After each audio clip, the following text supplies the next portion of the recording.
Welcome to DP Tutorials by Donny Jarwa. In this teaching module, we will explain on one important topic which is related to Ohm's Law, and we will try to prove Ohm's Law by using the basic idea of drift velocity. Let us enunciate some of the relevant terms in order to derive at this particular condition.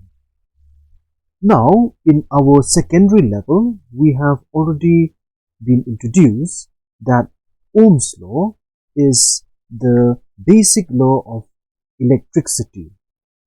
And say if we have a conductor and if I apply potential across these two ends of a conductor, we know that current will be flowing across the conductor. According to the statement of Ohm's law, it says that the current which flows across a conductor is directly proportional to the voltage drop across the two ends of a conductor. Now in physics, when we remove this proportionality sign, we get a constant of proportionality, and that constant of proportionality is what we define as the resistance of the conductor. We define this as R is 1. R is our resistance of the conductor. So step by step we will put emphasis on all these details. So from here we have this wire, and this, let the length of the wire be small l, and this wire is being connected across a battery having a potential of V volts, where this terminal will be positive and this terminal will be negative.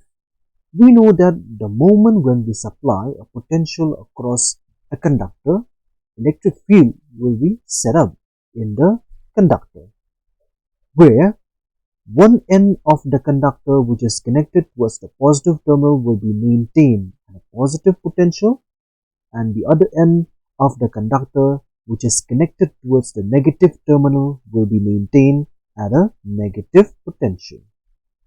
Also, let us reiterate on the movement of electrons. Before we supply the electric field, the electrons are moving in different direction, or we can speak of it as random motion. But the moment when we connect the wire across this battery having potential of V volts, all these electrons will start moving in one single direction, or unidirection. This flow of these electrons, which themselves are charge carriers, contribute to what is known as our electric current. So from here, when these electrons are in the state of motion, they will be having some velocity or some physical term will be associated with it. That physical term is our drift velocity. The drift velocity, let us reiterate, this drift velocity is the velocity of the free electrons in which they move towards the positive end of the conductor. Now from here, let us put certain assumptions. A is the area of cross section of the conductor, and also if let N be the electron density, M is the mass of the electron, E is the electronic charge or charge of the electron, and V is the potential across the conductor. We know that we have derived some relation on the basis in which this current which flows through the conductor is directly proportional to the drift velocity. That means when more is the drift velocity, more will be the electric current. So that relation is given by this equation. Okay? I equals sin N E A into Vd, where Vd is our drift velocity. Where Vd is our drift velocity. We also have derived some relation pertaining to the drift velocity. Okay, so we can write the drift velocity of the electrons. Okay, the drift velocity,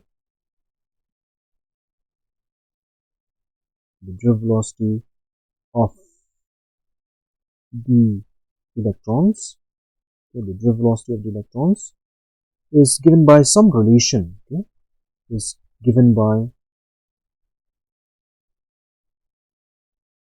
the following relation: V equals sign, okay, E tau, okay, E tau, where tau is the average, is the relaxation time, E tau divided by M. So what is this tau?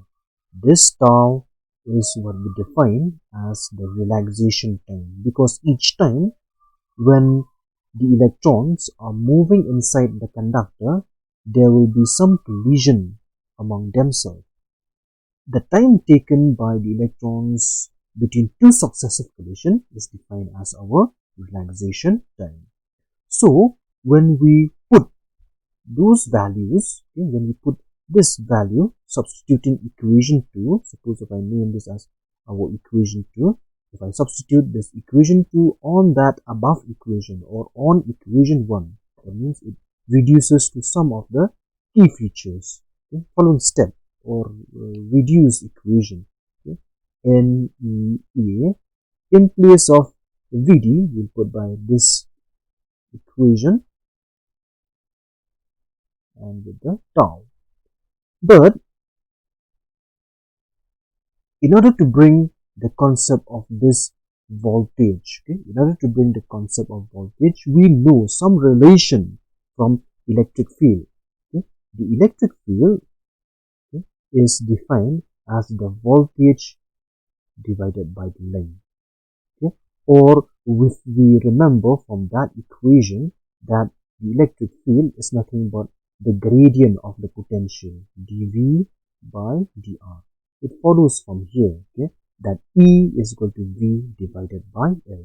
So we can replace this E, electric field over here, by using this equation, okay, by using that equation to get the concept of what? To get the concept of electric, or of electric potential. So from here, we can again reduce this equation to the following step below.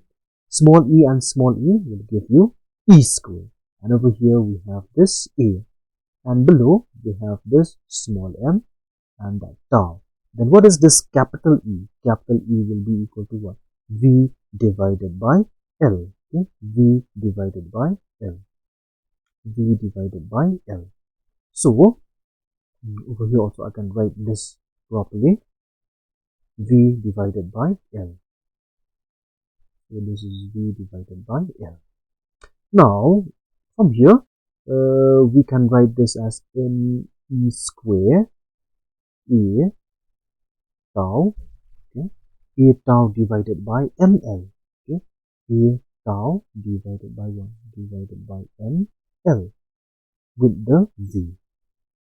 Now from here we know that Ohm's law relation, okay, Ohm's law relation is V equal IR. So we have got from here that there is some relationship. There is some relationship. We have V, that means this term inside the bracket will account for our resistance. So we'll multiply this V towards the left hand side of this equation. So this denominator term, if we cross multiply this term towards this side, that means the denominator term will be written in this form. It will become the numerator and the numerator will become the denominator. So we have this term N E square A into tau, A into tau with the bracket.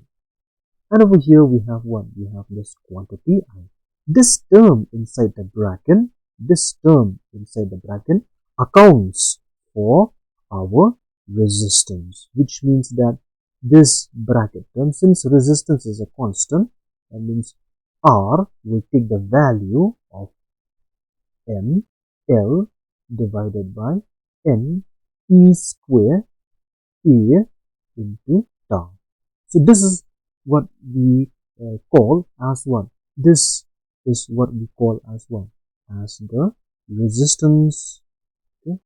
Resistance of the conductor. Resistance of the conductor. And since R is the resistance of the resistance of the conductor is always, we have learned that the resistance is always a constant quantity. Okay? It is a constant quantity. This itself is what? Is a constant quantity. So all the terms, okay, is a constant quantity. So all the terms which makes up, okay, so all the terms which makes up R should be constant. So from here it is very, very evident that the mass, okay, that the mass is constant. Okay, from here it implies that the mass is constant, the length of the wire is also constant. Okay, the mass is constant and the length of the wire is constant, the charge of the electron is constant, electron density is also constant, E is also constant, and tau is also constant. All these parameters itself is all of them, each one of them are constant. So it is very, very clear that resistance is what? Resistance is a constant quantity. Resistance is a constant quantity. So this expression over here, that means we have reduced to the Ohm's law condition. Okay, we have reduced to the Ohm's law condition. So I can mark this as relation number 3, which means that equation 3, okay, equation 3 gives, okay, equation 3 gives the Ohm's law relation. Okay, gives the Ohm's law relation. Okay, gives the Ohm's law relation. And from here we can draw some intuitive conclusions. Okay, some of the summary from here is that, okay, some of the summary from here, let us summarize our discussion. So from here it is very, very clear that the resistance of the conductor, okay, the resistance as the area is large, since R, okay, is equal to 1, R will be equal to ML N E square A into tau. That means from here we can put an assumption that as tau is large, as the average relaxation time is large, and even if N, E and A are large, so it implies that the resistance will be what? The resistance will be small. The resistance will be small. So this, mind you, that this resistance is also a factor which depends upon temperature. It is also a factor which depends upon temperature. It is we will discuss in a later section that resistance is also, it depends, it is dependent. Okay? It is dependent on temperature. It is dependent upon temperature. We'll discuss about this in some later section. And from here, this is your resistance, and keep in mind that the SI, okay, SI unit of resistance is what we define as our ohms. Okay. Symbol will be in terms of omega, and the scientist which brought forth this Ohm's law is our German physicist by the name of what? George Simon Ohm. George Simon Ohm. In recognition of his remarkable idea, we get this, what is known as your Ohm's law.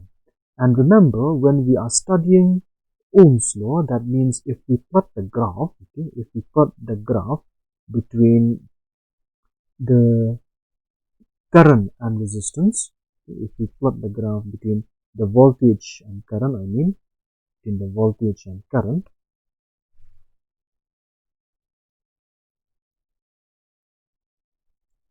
So this will be voltage, and this will be current.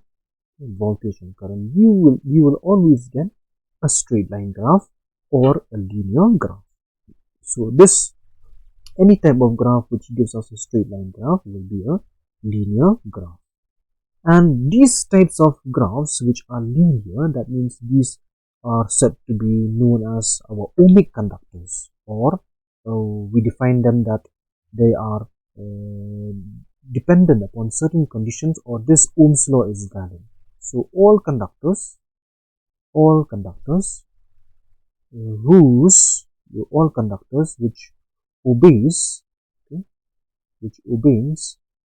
Ohm's law, or conductors which obeys Ohm's law fairly to a large degree, all these conductors are known as what? Ohmic conductors. Whereas some electrons or some conductors which do not obey, some conductors which does not obey, which does not obeys Ohm's law, these types of conductors are known as what? Non-ohmic conductors. Non-ohmic conductors, like examples such as diodes, transistors, rectifiers. All these are examples of what? All these are examples of non-ohmic conductors. And when you plot the graph of such conductors, of non-ohmic conductors, they will give you a graph in this form. If it is forward characteristic, I would represent by that yellow. And these are graphs of what? These are graphs of ohming. For this part, this yellow, this orange, or this pink graph will indicate of what?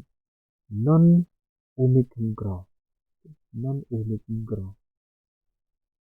And this white graph, which is linear and straight line, all these are graphs which are related to what? Ohmic conductors. Ohmic conductors. So just go through all those details which we have learned, so that you will get a clear emphasis, and also you will enunciate and get a better idea of all these derivation. Thank you.